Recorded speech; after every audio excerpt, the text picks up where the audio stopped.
Hello students, welcome to my channels. Now अब हम लोग क्वेश्चन नंबर 4 सॉल्व करने वाले हैं। एनसीईआरटी का exercise 9.1 height and distance question number 4।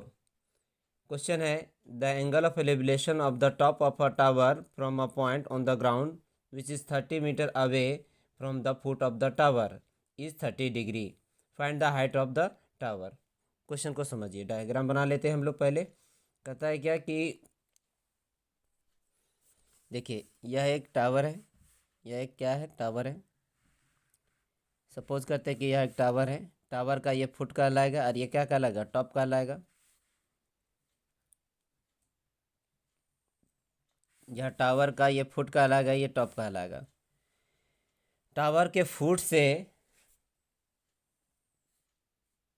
30 metre away, तो ग्राउंड में 30 मीटर अवे। सपोज करते हैं कि यह 30 मीटर का डिस्टेंस है।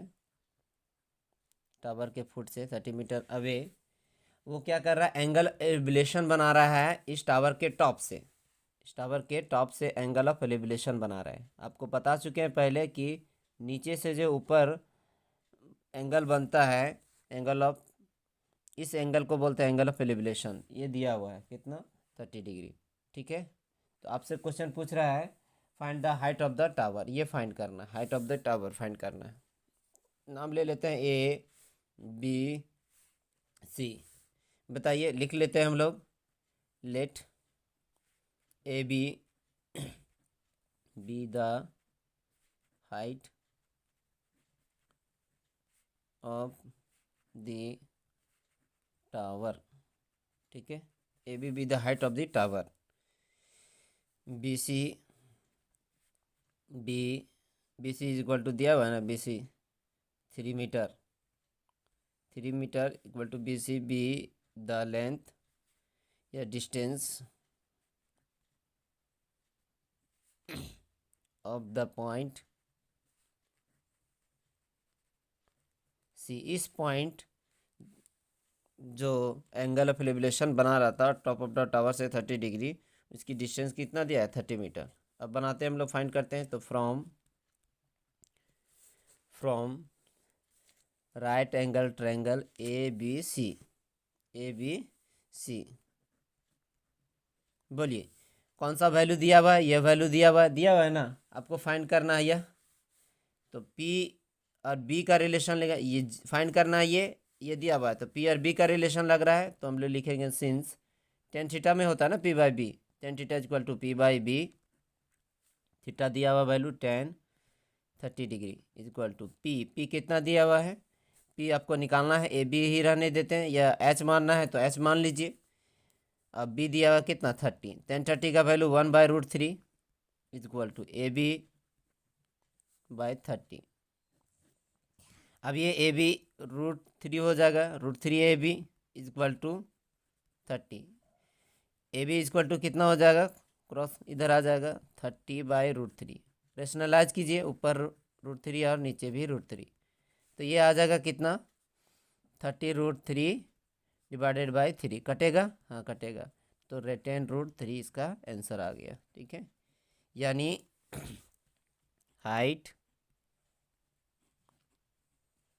ऑफ द टावर कितना हो गया? 10√3 metre. Okay,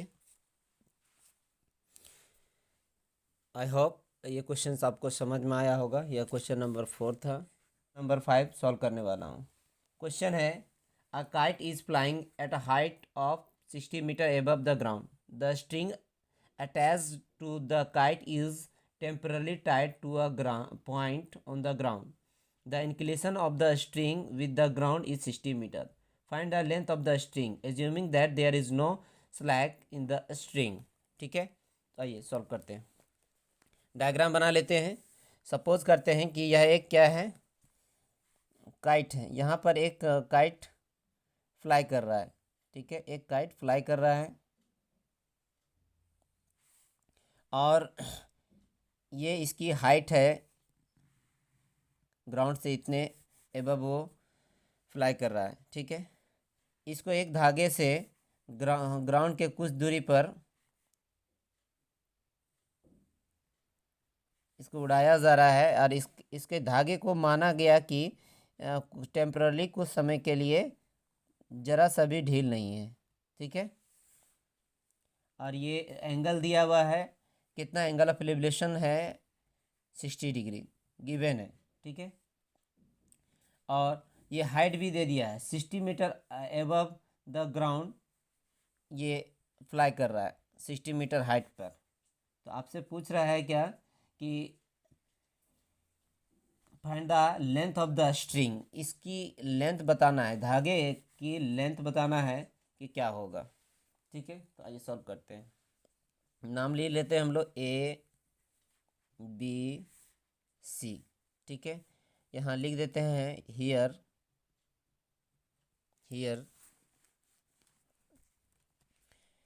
A B is equal to 60 meter, be the height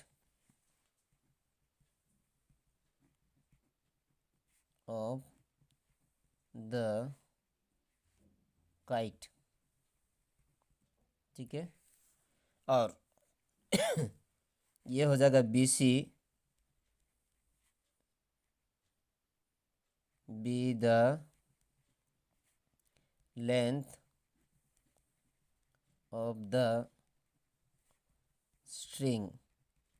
ठीक है, चलिए सॉल्व करते हैं। तो बताइए आप लोग कि यह एक राइट एंगल ट्रायंगल है, ये वैल्यू दिया हुआ है और ये वैल्यू फाइंड करना है, यानी ये हाइपोटेनियस है 90 डिग्री सामने और ये पी दिया हुआ है। तो पी आर एच का रिलेशन किस में होता है, उसी से फाइंड होगा। पी एच का रिलेशन साइन लगेगा, तो लिखेंगे since sine theta is equal to P by H. ठीक है, जहाँ पी दिया इसलिए लिखे साइन थीटा का value 60, sine 60 degree is equal to P आपका हो गया 60 मीटर बाय एच आपका BC हो गया। ठीक है, साइन 60 का वैल्यू होता है √3/2 इज इक्वल टू 60/BC। ठीक है, ये इधर आ जाएगा, ये इधर, तो √3BC इज इक्वल टू कितना हो जाएगा 120। ठीक है, BC इज इक्वल टू यहाँ से √3 नीचे ले आएंगे 120/√3। क्या करिए, ऊपर नीचे √3 से मल्टीप्लाई कीजिए, रेशनलाइज हो जाएगा। तो ये 120 √3 ये हो जाएगा 3, कट जाएगा 40 बार में, तो आंसर आ जाएगा 40√3। ये BC वैल्यू, BC मतलब क्या, लेंथ ऑफ द स्ट्रिंग। तो आंसर लिख देंगे therefore length of the string 40√3 meter. हो गया आंसर। बस 6 सॉल्व करने वाला हूँ। क्वेश्चन है 1.5 tall boy is standing at some distance from a 30-meter tall building. The angle of elevation from his eyes to the top of the building increases from 30 to 60 degree. As he walks toward the building, find the distance he walked toward the building. Okay, questions को समझिए, बहुत ही important questions है। या देखिए, एक कहता है कि 1.5 मीटर का एक लंबा लड़का है, उसकी हाइट है 1.5 मीटर। ठीक है, और ये कोई बिल्डिंग है, यहाँ पर सपोज करते हैं कि ये ग्राउंड हो गया, कुछ दूरी पर ये बिल्डिंग यहाँ पर एक है जिसकी हाइट इतनी है, मान लो सपोज कर लेते हैं। ठीक है, और ये टॉल बॉय क्या कर रहा है, बिल्डिंग की तरफ जा रहा है। ठीक है, कुछ दूरी जाने पर ये सपोज करो कि यहाँ तक पहुँच गया, वही हाइट रहेगी, सपोज करो कि यहाँ तक पहुँच गया, हाइट तो यही रहेगी 1.5 मीटर ही रहेगी हाइट। तो कहता है कि जिस समय यह यहाँ था, तो बिल्डिंग के इस टॉप से उसका एंगल ऑफ एलिवेशन बन रहा था 30 डिग्री, और जब यहाँ आया तो 30 से चेंज होकर के क्या हो गया 60 डिग्री। तो यहाँ पर एक 30 डिग्री देखो, इस हॉरिजॉन्टल लाइन के पैरेलल एक लाइन बनेगा यहाँ पर। ठीक है, ऐसे, क्योंकि जब भी हम लोग वर्क करते हैं तो राइट एंगल ट्रायंगल, तो ये एंगल जो होगा 30 डिग्री कैसे बनेगा, तो इस पर पैरेलल लाइन ड्रॉ करना होगा, 30 डिग्री हो गया। और ये बच्चा यहाँ से यहाँ आया है, तो 30 से एंगल ऑफ एलिवेशन क्या हो जाएगा 60 डिग्री हो जाएगा। तो इस तरीके से आप यहाँ ड्रॉ कर लें, ये हो जाएगा 60 डिग्री। ठीक है, कोई दिक्कत। और क्वेश्चन में दिया है इस बिल्डिंग का हाइट भी दे दिया है। इस बिल्डिंग का हाइट है 30 मीटर। कितना? 30 मीटर दिया हुआ हाइट। तो आपसे पूछ रहा है कि वह लड़का यहाँ से यहाँ तक जो डिस्टेंस कितना तय किया है वो फाइंड करना है। ठीक है, आइए इसको सॉल्व करते हैं। यहाँ हम लोग लिख लेते हैं A B C D E F. ठीक है, एफ है। चलिए सॉल्व करते हैं इसको। देखिए, आप तो जान रहे हैं कि ये 1.5 मीटर है बच्चा का हाइट, यहाँ भी 1.5 मीटर, तो इस तरीके से ये भी क्या हो जाएगा 1.5 मीटर। ठीक है, 1.5 मीटर हो जाएगा। अब ये टोटल 30 दिया हुआ था, 30 में 1.5 यहाँ पर अगर हम यहाँ ले लेते हैं ए एफ जी ले लेते हैं इस पॉइंट को, तो ये बी जी कितना हो जाएगा? 30 में 1.5 घटाएंगे तो आ जाएगा 28.5। ठीक है, यह वैल्यू निकल गया 28.5 निकल गया। आई बात समझ में? अब देखिए, इस वैल्यू से क्या करते हैं हम लोग, यह वैल्यू फाइंड कर लेते हैं, ये डिस्टेंस को फाइंड कर लेते हैं। इस डिस्टेंस को फाइंड कर लेते हैं, कितना हो जाएगा 28.5 में इस डिस्टेंस को फाइंड कर लेंगे। और यही ये वैल्यू जब दिया है तो ये इस ट्रायंगल में लगाएंगे तो ये पूरा वैल्यू निकलेगा। एक बार इसी ट्रायंगल में लगाएंगे तो ये पूरा वैल्यू निकलेगा, इस ट्रायंगल में लगाएंगे तो ये वैल्यू निकलेगा। तो हमको पूछा है इस वैल्यू को, यानी वह कितना वॉक किया है बिल्डिंग के तरफ। तो क्या करेंगे, इस पूरे डीजी में एफ जी माइनस कर देंगे तो डी एफ निकल जाएगा। तो इस क्वेश्चन में आपको क्या फाइंड करना है? डी एफ फाइंड करना है। तो चलते हैं सॉल्व करते हैं। तो हम लोग लिखेंगे since A B is equal to 30 meter, the height of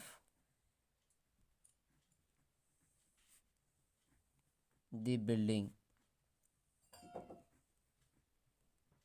ठीक है, C D 1.5, the height of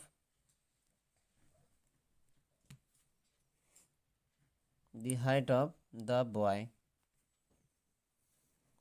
ठीक है, यहाँ कुछ वर्क कर लेते हैं हम लोग। Here C D is equal to E F है और इज इक्वल टू क्या है, ए जी है।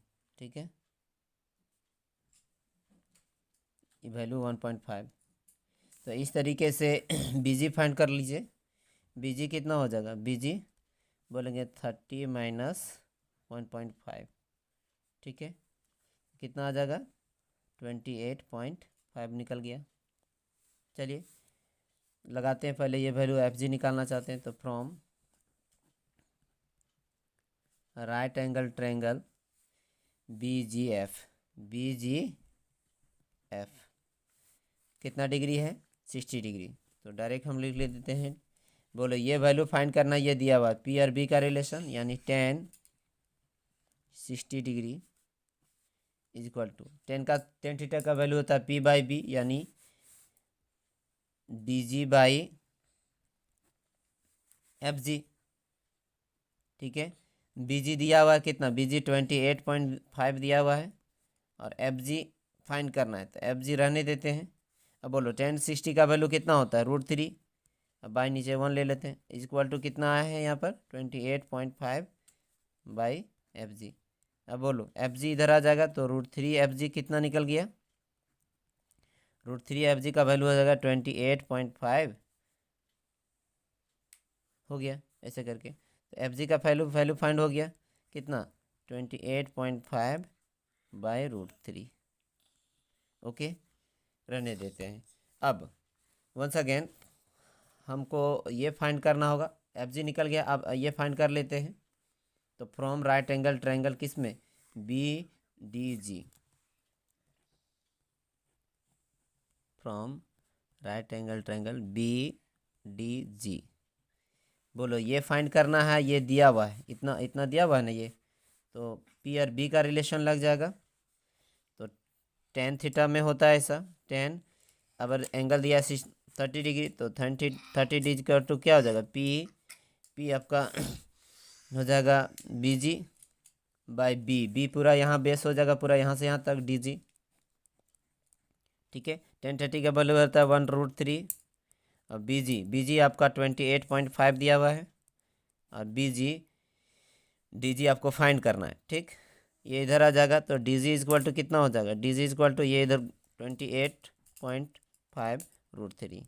ठीक है, दोनों वैल्यू निकल गया। अब क्या करेंगे हम लोग, माइनस कर देंगे। हमको डी एफ फाइंड करना है, therefore D F equal to क्या हो जाएगा, हम ये दोनों को, ये वैल्यू और ये वैल्यू फुल ये है और इसको माइनस कर देंगे, तो 28.5√3 माइनस ये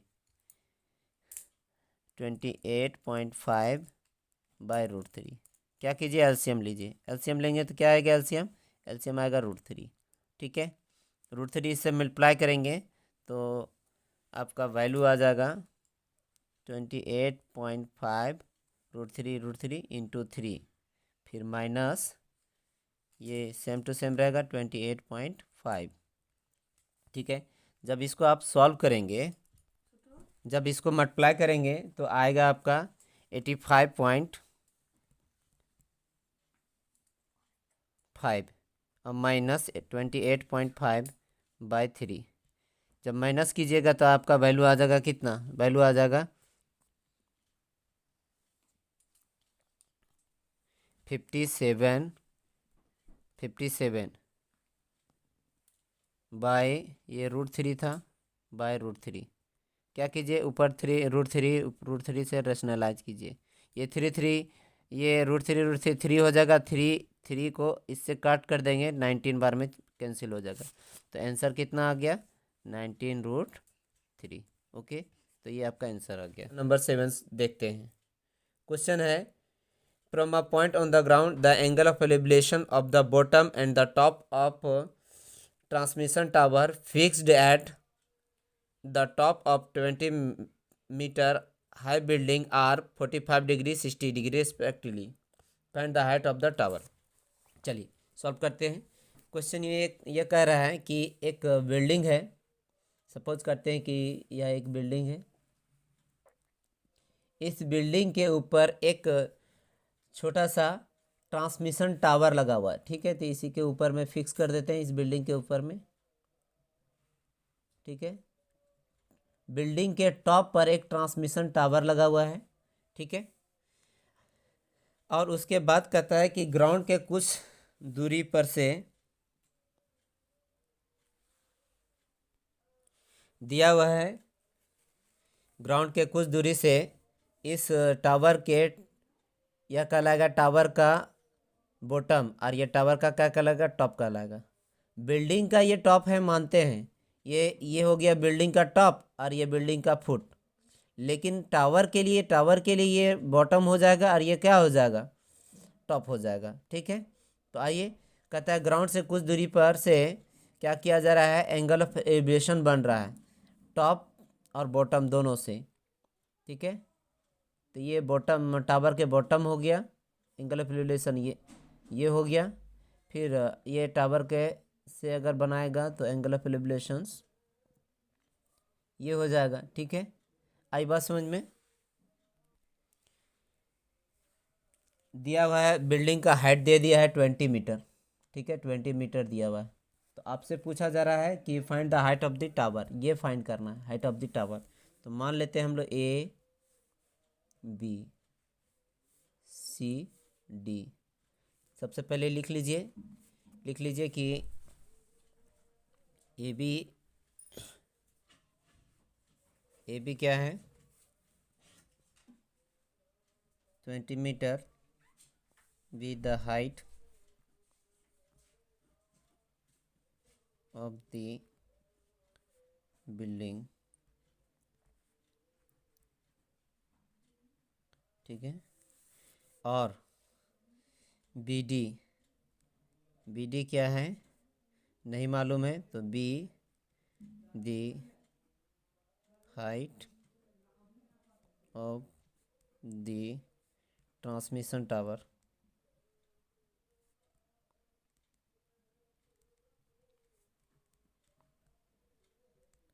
ठीक है, कोई दिक्कत? Transmission tower. चलिए फाइंड करते हैं। हम लोगों को क्या फाइंड करना है, यही फाइंड करना है ना। चलिए सबसे पहले क्या करते हैं, ध्यान दीजिए पहले कि कैसे सॉल्व करेंगे। आइडिया है हमारा, ये वैल्यू दिया हुआ कितना, ये वैल्यू दिया हुआ आपका 30 डिग्री, नहीं 45 दिया हुआ है, 45 डिग्री, ये एंगल 45 डिग्री, और ये पूरा दिया हुआ है 60 डिग्री। ठीक है, कोई दिक्कत? ये फुल दिया हुआ है 60 डिग्री, और ये कितना दिया है 45 डिग्री। चलिए तो अगर हम इस ट्रायंगल में अप्लाई करेंगे, ये वैल्यू दिया हुआ है तो ये फाइंड हो जाएगा, पी और बी का रिलेशन लगेगा। ये जब निकल जाएगा तो ये वैल्यू यूज़ करेंगे फिर बड़ा ट्रायंगल में, ये वैल्यू आपको पता रहेगा तो ए डी सी में लगाएंगे। ये दिया हुआ, अब इससे जब निकाल लोगे इस ट्रायंगल से अप्लाई करके, ये जब निकल जाएगा तो हम लोग फिर ए सी डी में लगा के क्या करेंगे, ये वैल्यू दिया रहेगा तो ये निकल जाएगा। तो अप्लाई करते हैं हम लोग। सबसे पहले छोटा ट्रायंगल में लगाते हैं, तो from right angle triangle A B C, A B C कितना एंगल बन रहा है 45 डिग्री। ये और ये 10 का रिलेशन लगेगा तो 10 45 degree is equal to P by B, यानी ए बी बाई ए सी। ठीक है, पी बाई बी हो गया, पी और बी। पी दिया है आपका 20 मीटर बाय ए सी आपको फाइंड करना है। ठीक, 10 45 का वैल्यू होता है 1 इज इक्वल टू 20 बाई ए सी। बोलो ए सी इक्वल टू कितना फाइंड हो गया, ए सी इक्वल टू 20 मीटर फाइंड हो गया, ए सी निकल गया। अब क्या करते हैं, यहाँ पर 20 मीटर अब लिख देते हैं। अब बताइए, ये वैल्यू फाइंड हो गया, अब इसको निकालना है तो कौन सा ट्रायंगल लगाएंगे, ए सी डी। तो लिखेंगे from right angle triangle A C D, कितना कितना वैल्यू लगेगा, वैल्यू लगेगा आपका 60 डिग्री दिया है ना, तो 10 60 डिग्री इक्वल टू पी, ये हो गया P A D, P by B, अब बी दिया तुम्हारा ए सी। ठीक है, 1060 का वैल्यू होता है √3, और ये ए डी आपको फाइंड नहीं हुआ है, इसलिए हम लोग क्या करेंगे, ए डी को ए डी ही लिख देते हैं। और ए सी आप अभी निकाल चुके हैं, ए सी कितना 20। ठीक है, तो ए डी का वैल्यू कितना आ गया 20√3 आ गया, कितना आ गया 20√3, ए डी फाइंड हो गया। अब ध्यान दीजिए, जब ए डी फाइंड हो गया तो टोटल देखिए, टोटल ए डी फाइंड हो गया, ए बी दिया हुआ है तो बी डी नहीं निकल जाएगा, तो बी डी निकालने के लिए माइनस कर देंगे, therefore B D equal to कितना हो जाएगा, बोलेंगे 20√3 टोटल है, उसमें से 20 माइनस हो जाएगा, height of the building minus हो जाएगा, तो कितना हो जाएगा 20, अगर ये ब्रैकेट ले लेते कॉमन तो √3 - 1। ओके, तो इस तरीके से आंसर ये फाइंड हो गया। ठीक है, लिख दीजिए हाइट ऑफ द ट्रांसमिशन